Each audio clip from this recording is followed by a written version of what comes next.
ก่อนก็นั่งได้นะครับที่เหลือยืนสองทางเลยครับนั่งหลังเส้นนะครับเส้นกันเราไม่ได้มาหลังเส้นเป็นตู้แค่นั้นแหละตู้เราเป็นตู้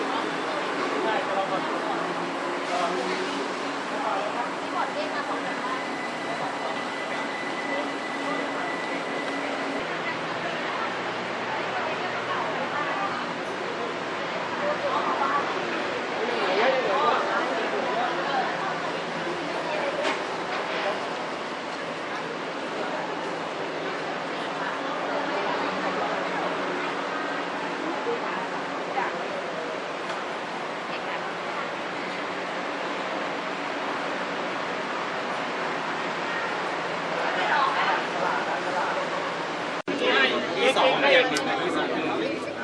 ครับมาเลยครับอบอุ่นนะครับวันนี้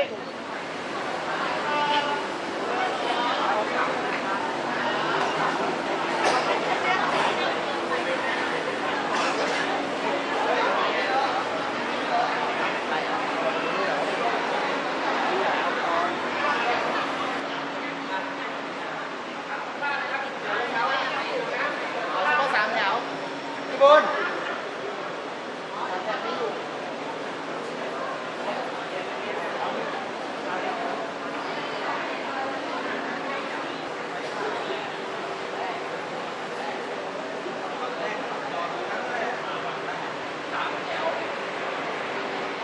ผู้โดยสารโปรดทราบเนื่องจากมีเหตุขัดข้องทำให้รถไฟฟ้าไม่สามารถให้บริการได้ในขณะนี้ขอความกรุณาผู้โดยสารออกจากสถานีและปฏิบัติตามคำแนะนำของพนักงานอย่างเคร่งครัดขออภัยในความไม่สะดวก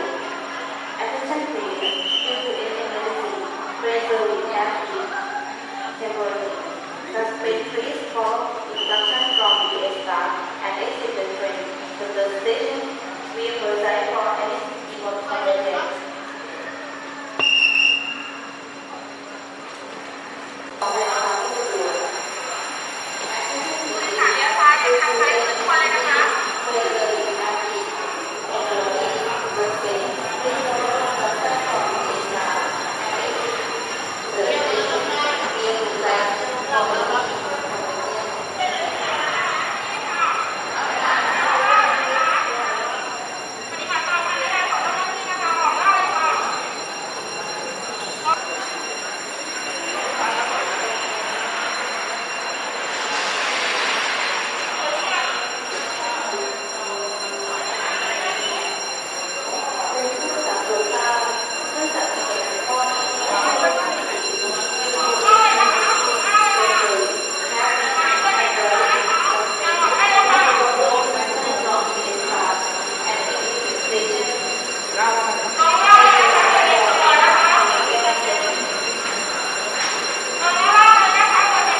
ท่านครับผม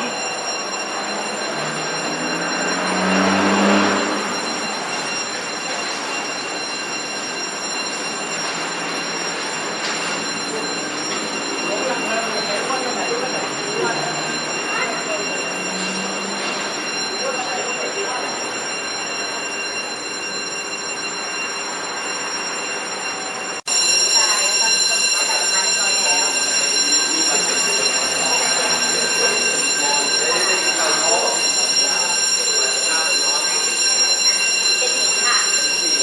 แต่เป็นระบบ ก็ทำไมมาถึงที่นี่ได้ทำงานที่นี่ เข้ากับใช่ค่ะเพราะห้องนี้เป็นห้องควบคุมเสียงค่ะเพราะเจ้าหน้าที่อะไรที่จะห้องเสียงได้ ของโรงพยาบาลเรียบร้อย ไม่มีแต่ชีวิตนะครับเดี๋ยวงั้นเดี๋ยวเราขอตรวจสอบดูเกียร์หน้างานเราก็เปิดให้บริการได้ครับเปิดระบบไฟระบบอะไรไม่มีปัญหาครับผมครับแล้วก็เดี๋ยวเช็คระบบสั่งไฟฟ้าสู่วัดภาวะปกติไม่เท่านั้นไม่ได้มีที่ห้องอยู่แล้วครับครับผมก็ยืนยันว่าครับเปิดให้บริการได้ครับขอบคุณนะครับแล้วไอ้พื้นที่ต่างๆตรงนี้มันมีคนบาดเจ็บอะไรไม่มีมันต้องแจ้งไว้ก่อนแล้วกันเราซ่อมแซมไม่ใครเข้ายุ่งไม่ใครเข้าไปนั่งรอที่หลังนะครับครับผมเห็นแต่ในเบื้องต้นยืนยันว่าได้ครับได้เดี๋ยวแจ้งจากการตรวจสอบเบื้องต้นครับผมครับตอนนี้สามารถเปิดให้บริการได้ครับแต่ในพื้นที่เดี๋ยวขอกั้นพื้นที่ปิดพื้นที่ไปก่อนส่วนระบบเดี๋ยวจะรีเซ็ตแล้วก็เคลียร์ให้ระบบกลับมาว่าการใช้งานได้ปกติครับ ยืนยันจากวิศวกรนะคะว่าสามารถเปิดให้บริการได้ตามปกติ และต่อห้องที่เป็นห้องที่เกิดไฟไหม้นี้ให้ปิดกั้นไปก่อน ครับผม อันนี้ปิดกั้นเรียบร้อยแล้วเดี๋ยวเราจะทำการเปิดสถานี แล้วก็เช็คระบบกลับเข้าปกติ ค่ะ ครับผม ในระบบธรรมชาติ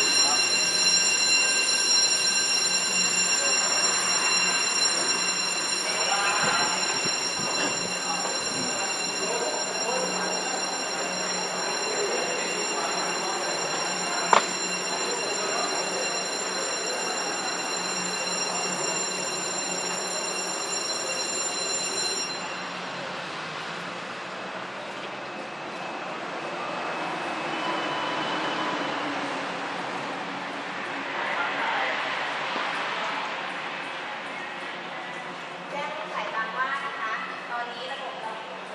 จับสู่ภาวะปกติแล้ว น้องที่อยู่ตรง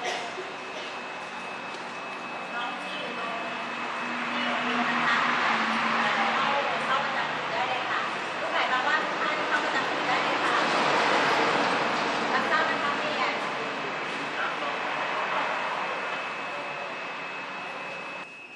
ค่ะตอนนี้ได้รับคำยืนยันจากวิศวกรนะคะว่า พื้นที่ที่เกิดเหตุเพลิงไหม้ตอนนี้สามารถสถานีสามารถเปิดเข้าสู่ภาวะปกติแล้วค่ะ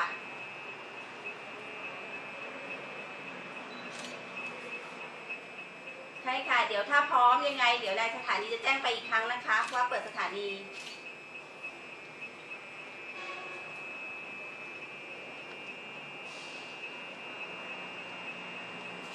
ตอนนี้เรายังเคลี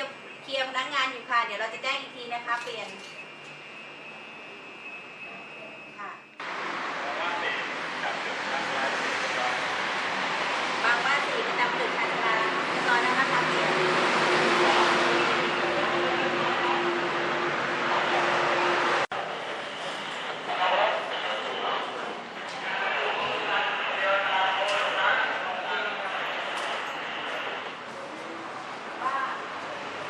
บางว่าสี่รถของค่ะ